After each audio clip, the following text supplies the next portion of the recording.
Hi, I'm Dave Garland. We're here at Champery 2011 World Championships. Today we're going to take you through Matti Lehtikoinen's personal setup for this weekend's qualifier and racing. So Matti set his bike up for this weekend. We're just going to take you through those changes from Val di Sole, which was last week. At the front end, Matti's lifted his bars up slightly because of the steepness of the course. He hasn't altered his head angle at all. He prefers the bike to be a little bit more manoeuvrable in the tight turns, but compensating for a slightly higher front end. Tyre pressures this weekend running with the Schwalbe Dirty Dans 1.6 front, 1.7 bar rear. The fork compression, slightly softer, giving the fork a little bit more progression so it doesn't dive.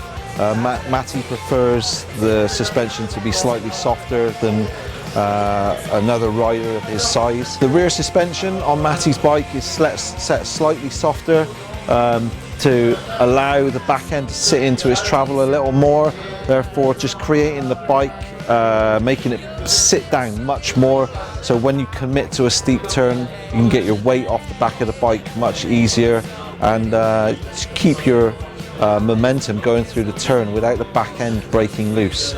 This weekend also Matti's been testing a new rear link that gives a slightly softer end stroke but allows the beginning stroke to sit up a little more, to give you a little bit more pedal clearance.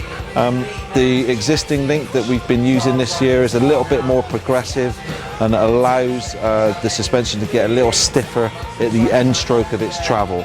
Also for this weekend we're using the new Formula prototype oval brakes, much more powerful than the existing brake, coupled with the two-piece rotors, the aluminium spider in the centre, gives you much better heat transfer and more consistent braking. We're here with Chain Reaction Nukeproof team manager Nigel Page, former professional downhill rider and 2007 Masters downhill world champion. Nigel, can you just explain to us the importance of the setup for a steep track like Champery, say over something like Fort William? Yeah, sure.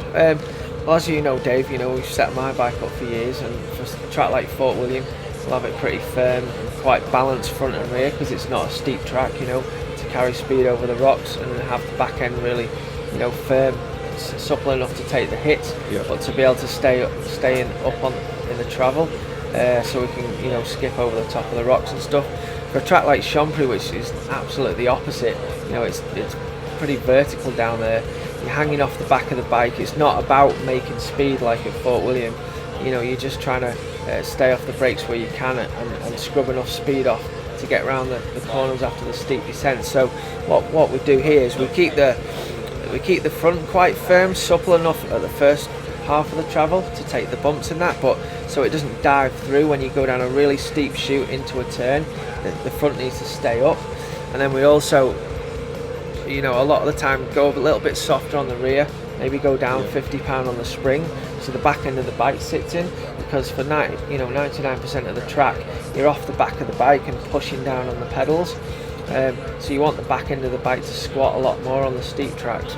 And then obviously if it rains here like it did this morning, then a lot of people are swapping over to flat pedals, even if they're usually a clipped in rider, just so there's no pedaling here that you need the clips to generate the extra speed and stuff, again like at Fort William. There's no big massive fast rough sections that are going to bounce your feet off, so as long as you've rode flat pedals and you're used to being able to move your feet around, it's easy to take a foot off if you need to dab in a corner, and so that's why a lot of people I think you'll find will go with flat pedals. The only other thing that a few people might do depending on the bikes are put maybe a spacer under the top crown just to lift the bar up, or go up a bar height as well, just to give that extra bit of height on the really steep sections here on the track. So that's the setup for Matti's bike this weekend. Qualifying starts tomorrow, racing on Sunday. Hopefully Matti's setup will enable him to give us a good result and maybe even the win.